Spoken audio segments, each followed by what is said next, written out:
दोस्तों पता नहीं ये साला क्या चल रहा है कि जब भी इंस्टाग्राम खोलो तभी एक लेडीज अपने पति की हत्या करवा देती है अपने बॉयफ्रेंड के साथ मिलकर।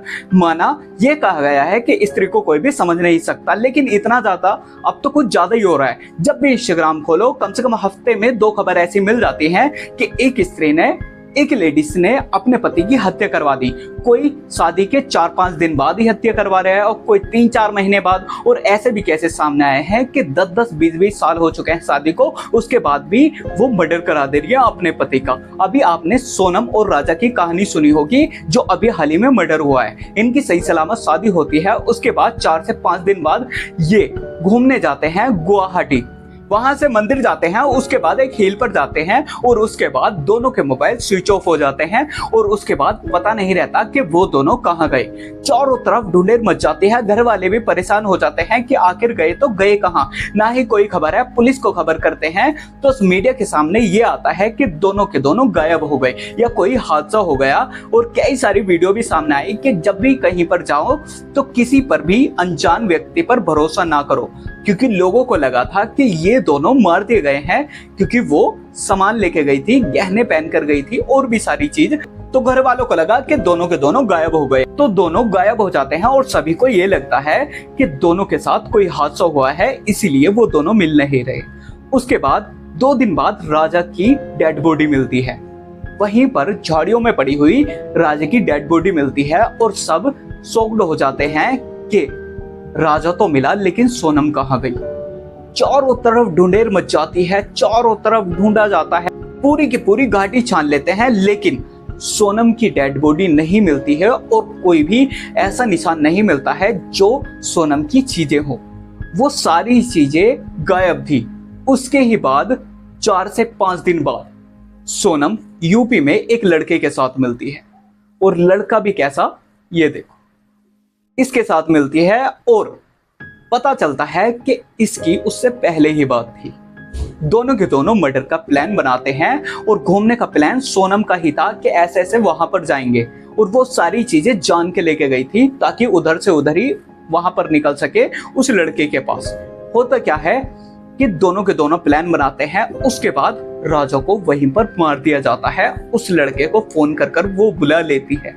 मारने के बाद दोनों के दोनों फरार हो जाते हैं। दोनों के दोनों ये प्लान बनाते हैं ताकि सबको लगे कि वो दोनों हस्बैंड वाइफ गायब हो चुके हैं और दोनों का नाम निशान नहीं है, या दोनों के दोनों मार दिए गए, उनका कुछ भी कर दिया गया। इनका प्लान बहुत ज्यादा सक्सेसफुल होने वाला था अगर पुलिस ज्यादा छानबीन नहीं करती, क्योंकि सोनम नहीं मिलती। अगर वो केस को वहीं पर छोड़ देती कि राजा तो मिल गया और सोनम कोई जानवर खा गया होगा, ये कुछ भी कह सकते हैं, अगर उस पर ज्यादा कार्यवाही नहीं होती तो सोनम खुशी खुशी उसके साथ रह लेती जो उसने प्लान बना रखा था। लेकिन मेरा एक सवाल है, अगर तुम्हें वही लड़का पसंद था तो अपने घर पे बोलती, किसी को बताती, अपने भाई को बताती, पापा को बताती, मम्मी को बताती। लेकिन खुशी खुशी शादी करने के बाद, सारी चीजें अरेंज होने के बाद, नॉर्मली शादी करने के बाद, सबको अच्छा फील कराने के बाद अगर तुम ऐसा कर रहे हो तो इसके पीछे क्या समझूं मैं, ये बताओ। मतलब कम से कम लड़के को तो बता दिया जाता, क्योंकि लड़के से तो बात हुई होगी ना तुम्हारी, कम से कम उसे तो क्लियर कर देती कि हाँ मैं किसी लड़के से प्यार करती हूँ या मैं शादी नहीं करना चाहती। और शादी अगर हो भी गई थी तो पहली रात को ही बता देना चाहिए था ना कि ऐसे ऐसे मैं उस लड़के से प्यार करती हूँ या मैं रहना नहीं चाहती। उसे मारने की क्या जरूरत थी। लड़के का तो परिवार बेचारा सदमे में है अभी तक भी, और पता नहीं कब तक रहेगा, क्योंकि उनके परिवार से लड़का गया है, जवान लड़का गया है, समझ रही हो। और पूरा परिवार एक तरीके से तबाह हो चुका है। और तुम्हें क्या लगता है तुम्हारा परिवार सुखी रह पाएगा? तुम्हारा परिवार भी ऐसे ही घुट घुट के मर जाएगा, क्योंकि आसपास का जो समाज होता है ना वो उन्हें कह कह के मार देगा। लेकिन ये बात तुम्हारी कभी समझ में नहीं आएगी। अब मुझे ये बताओ कि लड़की को आखिर हो क्या रहा है। वो लड़का इससे 4 से 5 साल छोटा है, उसके बाद भी उसे वो पसंद आता है जो इसके पापा के यहाँ पर काम करता था। वहीं पर इनकी बातचीत होती है, मुलाकात होती है और ये प्लान बनाते हैं और फाइनली रिजल्ट आपके सामने है। मैं ये पूछना चाहता हूँ कि आजकल की लड़कियों को हो क्या गया है। कोई लेडीज अपने पति को जिंदा जला रही है, कोई मारने के बाद दफन कर दे रही है और कोई काट काट कर ड्रम में फेंक दे रही है। आपने मेरठ केस तो सुना है ना, मुस्कान और सौरभ वाला केस, जिसके ऊपर मैंने कंप्लीट वीडियो भी बनाई थी, अच्छे खासे व्यूज भी आए थे। लेकिन आप एक बार ये वाली वीडियो देखिए, उसमें पता चलेगा कि उसने कैसे कैसे प्लानिंग बनाई। और ये केसेस आए दिन सुनने को मिलते रहते हैं। जैसे कि मैंने शुरू में ही बताया कि जब भी इंस्टाग्राम खोलो तो हफ्ते में कम से कम 2 केसेस ऐसे सुनने को मिल जाते हैं। आखिर ऐसा हो क्यों रहा है? आखिर क्या चाहिए लेडीज को, क्या चाहिए? मुझे ये बताओ। अगर तुम्हें शादी नहीं करनी होती तो अब पहले भी तो बता सकते हो ना, कम से कम लड़के की जान तो बच जाएगी। और अगर तुम्हें दूसरे के साथ जाना ही है तो चुपचाप भी तो जा सकते हो। उसे मारने की क्या जरूरत है, मुझे ये बताओ। क्योंकि यही तो सॉल्यूशन नहीं हो सकता ना। अपने घर पे बात करो, अपने हस्बैंड से बात करो, अपने हस्बैंड की फैमिली से बात करो, लेकिन ये तो सॉल्यूशन नहीं होता ना। और तुम्हें क्या लगता है कि मर्डर करने के बाद तुम बच जाओगे? उसके बाद जेल की हवा खानी पड़ती है, पता है।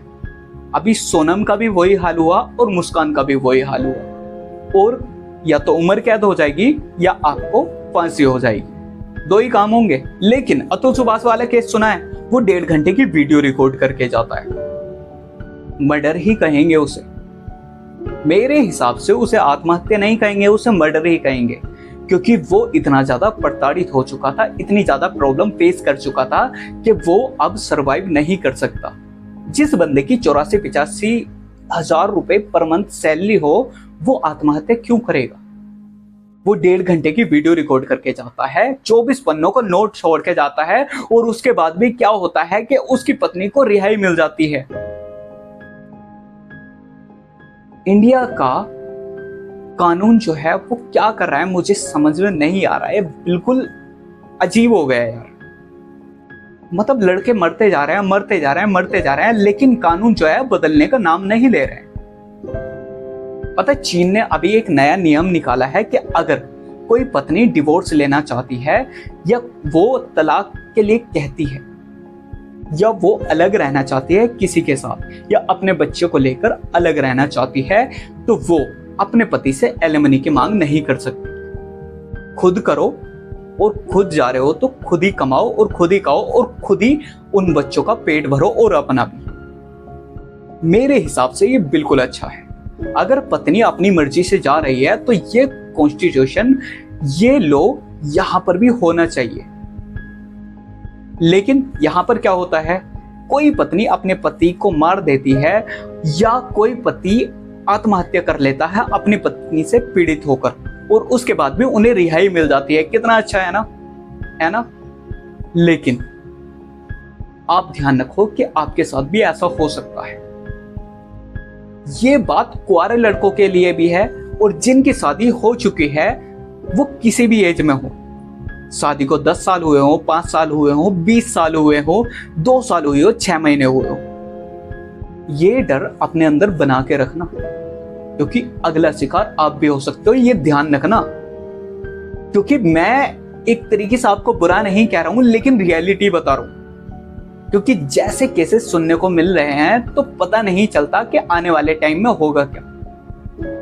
पता भी नहीं चलता कि लेडीज के मन में क्या चल रहा है, और अचानक से ही प्लान बनता है और आपका काम तमाम।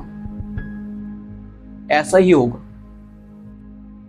इसीलिए थोड़ा सतर्क रहिए, चीजों का ध्यान रखिए, और एक छोटी से छोटी चीजों पर भी नजर रखिए कि आखिर फैमिली में चल क्या रहा है, उसके माइंड में क्या चल रहा है। नहीं तो ऐसा होगा जैसा सुनने को मिलता है। अभी पता है, झारखंड में एक लेडी जो 35 से 36 साल की थी, 3 बच्चे थे, वो अपने पति से कहती है कि हमारे परिवार की स्थिति ठीक नहीं है, आपको भी पता है, आपका भी काम ठीक नहीं है, एक काम करते हैं, आप अपनी किडनी बेच दो, उससे कुछ पैसे आ जाएंगे, बच्चों की पढ़ाई लिखाई हो जाएगी, थोड़ा घर सुधर जाएगा, और भी 2-4 काम हो सकते हैं। पति भी बेचारा गरीब था, वो ना समझ था, या कुछ भी कह लो, वो बेचारा हाँ कह देता है। खुद की किडनी बेचने के लिए वो हाँ कह देता है, ताकि परिवार में थोड़ा सुधार आ सके, घर ठीक हो सके, बच्चों की पढ़ाई ठीक हो सके। उसके बाद होता क्या है कि पत्नी उसे हॉस्पिटल में ले जाती है। पत्नी ने डॉक्टर से पहले ही बात कर रखी थी, उसकी किडनी निकाल ली जाती है, और वो दोनों घर आ जाते हैं। और उसी के 2 दिन बाद वो लड़की, वो लेडीज घर छोड़कर चली जाती है, अपने 3 बच्चों को छोड़कर और अपने पति को घाट पर छोड़कर। वो वहां पर छोड़कर चली जाती है, किसी के साथ फरार हो जाती है। किडनी जो बिकी थी 10 लाख रुपए में, वो 10 लाख रुपए लेके फरार हो जाती है। अब इस चीज को आप क्या कहोगे, मुझे तो समझ में नहीं आ रहा है, क्योंकि वो अपना परिवार चलाने के लिए किडनी से भी हाथ धो बैठा, बच्चों से भी हाथ धो बैठा, और अपनी बीवी से भी। बच्चों से इसलिए कहा क्योंकि उनका सहारा तो उठ गया ना, उन्हें पालेगा कौन? अब वो बाहर काम करने जाएगा या बच्चों को संभालेगा या खुद की अभी केयर करेगा, क्योंकि किडनी निकली है, कम से कम 3 महीने का तो रेस्ट चाहिए होगा ना उसे। और अगर कुछ सालों में दूसरी किडनी में प्रॉब्लम आ गई तो वो तो गया ना, बच्चों को कौन संभालेगा, मुझे ये बताओ। तो ये जो चल रहा है इसे रोकना बहुत जरूरी है, और अगर ये नहीं रुका तो अगला नंबर आपका भी हो सकता है।